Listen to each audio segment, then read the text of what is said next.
Assalamualaikum warahmatullahi wabarakatuh. Jumpa lagi dengan channel Bina SMK.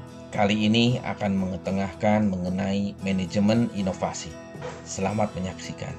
Inovasi bisa dikatakan sebagai ide atau gagasan baru yang diterapkan pada proses atau produk yang sampai pada pasar atau banyak pengguna. Inovasi memiliki ciri. Ciri yang khasnya bisa berbentuk ide atau gagasan, program, sistem, atau hasil yang diharapkan. Yang kedua adalah orisinalitas kebaruan. Ciri yang ketiga, terencana. Dan ciri yang keempat, memiliki tujuan.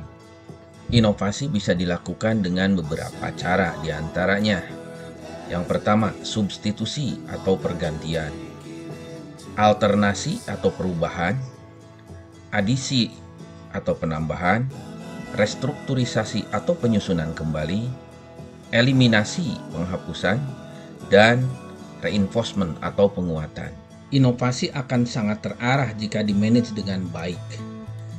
Peranan dari manajemen inovasi ini yaitu dalam bentuk kegiatan-kegiatan. Pertama, pengumpulan ide-ide kreatif. Yang kedua, pengolahan atau seleksi. Ide-ide kreatif mana yang bisa dijadikan proyek. Selanjutnya, setelah jadi proyek kan harus sampai kepada pasar baru, ya, atau mencipta pasar. Gitu. Dan yang terakhir, setelah diciptakan pasar, juga bagaimana membuat lompatan-lompatan ke depan, ya, quantum leap begitu istilahnya. Tata kelola inovasi harus fokus terhadap yang pertama, respon dari pihak internal dan eksternal. Yang kedua, upaya kreatif dalam mengenalkan ide-ide. Yang ketiga, proses inovasi itu sendiri. Dan yang terakhir dan yang paling penting adalah hasil, yaitu dalam bentuk produk atau layanan yang baru. Menurut Vincent Gaspers, bahwa manajemen inovasi itu sangat dipengaruhi sekali oleh dua faktor. Yang pertama, perencanaan strategi bisnis. Yang kedua, tentang pasar dan pelanggan. Tapi ada hal yang berkaitan erat dengan perencanaan strategi bisnis ini. Yang pertama, proses research and development secara formal. Yang kedua, kemasaran dari karyawan. Yang ketiga, program peningkatan mutu terus-menerus atau continuous improvement development. Dan yang terakhir tentu saja butuh lisensi eksternal untuk memastikan bahwa lisensi ini merupakan justifikasi kualitas mutu yang ada di institusi. Untuk peningkatan mutu ketenagaan, ya, dari sisi perencanaan strategik bisnisnya dilakukan dalam bentuk workshop inovasi.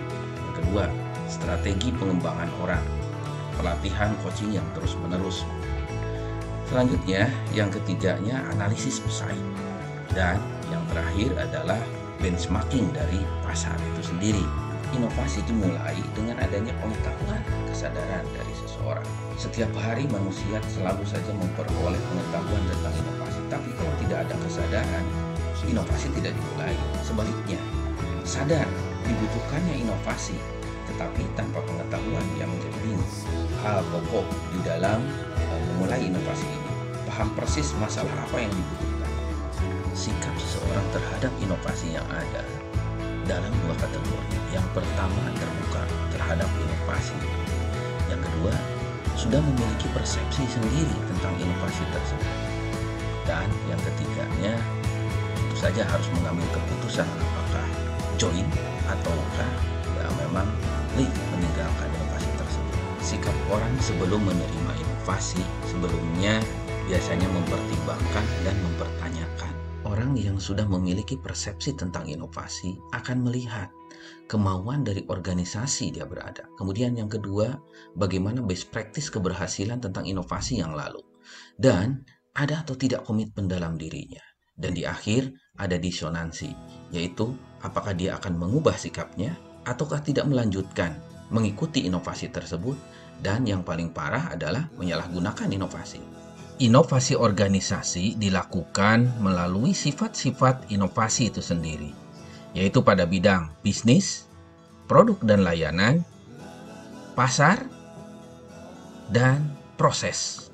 Inovasi yang dilakukan di sekolah bisa pada bidang leadership dan manajerial, kewirausahaan, dan supervisi. Sementara guru, ergonagi, kemudian kolokium atau mapel, atau teknologi tepat guna atau karya seni dan lain sebagainya. Terima kasih, mudah-mudahan ada manfaat.